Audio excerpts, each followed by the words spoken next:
Chapter 41. 2 years later, Pharaoh dreamed that he was standing on the bank of the Nile River. In his dream, 7 fat, healthy-looking cows suddenly came up out of the river and began grazing along its bank.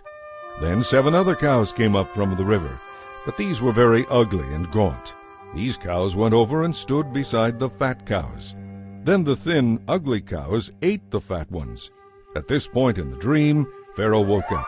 Soon he fell asleep again and had a second dream.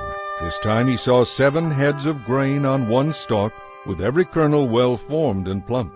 Then suddenly 7 more heads appeared on the stalk, but these were shriveled and withered by the east wind. And these thin heads swallowed up the 7 plump, well-formed heads. Then Pharaoh woke up again and realized it was a dream.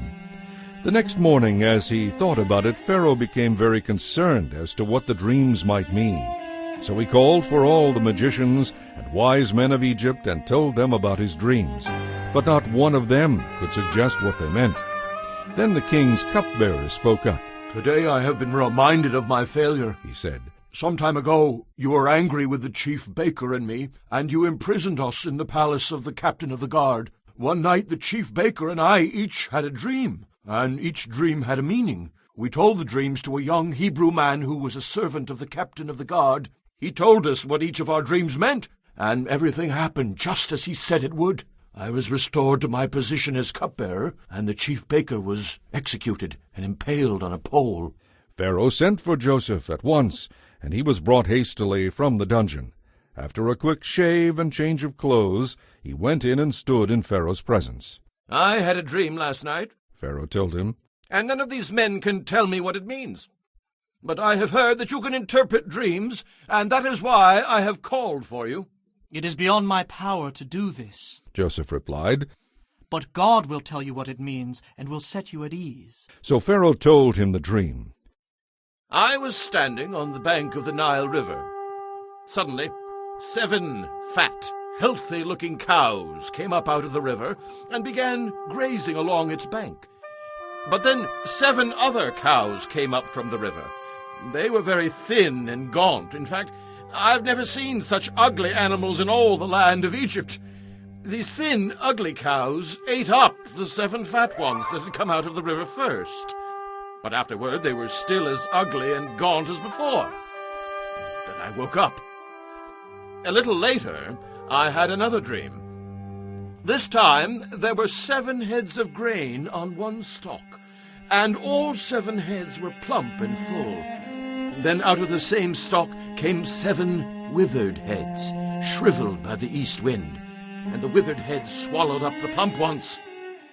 I told these dreams to my magicians, but not one of them could tell me what they mean." "Both dreams mean the same thing," Joseph told Pharaoh. "God was telling you what he is about to do. The 7 fat cows and the 7 plump heads of grain both represent 7 years of prosperity. The 7 thin, ugly cows and the 7 withered heads of grain represent 7 years of famine. This will happen just as I have described it, for God has shown you what he is about to do. The next 7 years will be a period of great prosperity throughout the land of Egypt.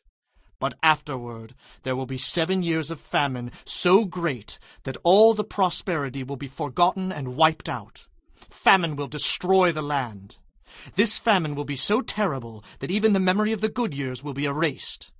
As for having the dream twice, it means that the matter has been decreed by God and that he will make these events happen soon. My suggestion is that you find the wisest man in Egypt and put him in charge of a nationwide program.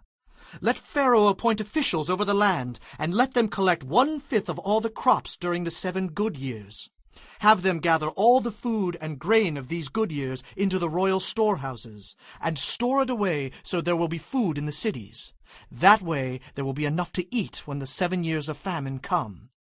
Otherwise, disaster will surely strike the land and all the people will die." Joseph's suggestions were well received by Pharaoh and his advisers. As they discussed who should be appointed for the job, Pharaoh said, "Who could do it better than Joseph?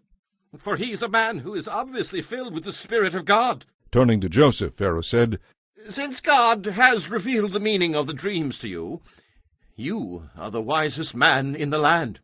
I hereby appoint you to direct this project. You will manage my household and organize all my people. Only I will have a rank higher than yours. And Pharaoh said to Joseph, I hereby put you in charge of the entire land of Egypt. Then Pharaoh placed his own signet ring on Joseph's finger as a symbol of his authority. He dressed him in beautiful clothing, and placed the royal gold chain about his neck. Pharaoh also gave Joseph the chariot of his second-in-command, and wherever he went the command was shouted, Kneel down! So Joseph was put in charge of all Egypt. And Pharaoh said to Joseph, I am the king, but no one will move a hand or a foot in the entire land of Egypt without your approval. Pharaoh renamed him Zaphanath-Paneah, and gave him a wife, a young woman named Asenath, the daughter of Potipherah, priest of Heliopolis. So Joseph took charge of the entire land of Egypt. He was 30 years old when he entered the service of Pharaoh, the king of Egypt. And when Joseph left Pharaoh's presence, he made a tour of inspection throughout the land.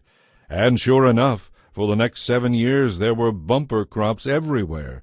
During those years Joseph took a portion of all the crops grown in Egypt and stored them for the government in nearby cities. After 7 years the granaries were filled to overflowing. There was so much grain, like sand on the seashore, that the people could not keep track of the amount. During this time, before the arrival of the first of the famine years, 2 sons were born to Joseph and his wife, Asenath, the daughter of Potipherah, priest of Heliopolis. Joseph named his older son Manasseh, for he said, God has made me forget all my troubles and the family of my father.